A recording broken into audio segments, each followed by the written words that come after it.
Пайғамбар саллаллаху алейхи вассалам қандай бақытты жан дейді, амал дәптерінде истиғфар көп табылған жан дейді. Ана қарасаңызшы. Періштелер амал дәптерді бар ғой, бүйтіп қойып оқиды ертең, алдыңызда бар ғой, бүкіл дүниеде істеген.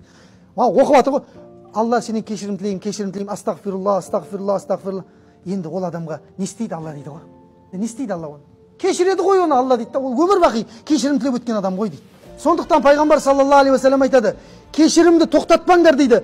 Әрбір сендердің кешірімдерің дейді, әрбір қиыншылықтан алып шығатын кілттерің дейді. Көрдіңіздер ме?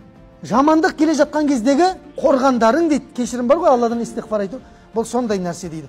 Тіпті кешірім сізді уайымның тереңіне, стресске кіріп кетесіз. Өмірде кейде сондай кезеңдер болады, бар ғой. Бір қадалған кезде 10 қадаласыз кәдімгідей. Бірден соң бірі ауыр болып кетеді өмір.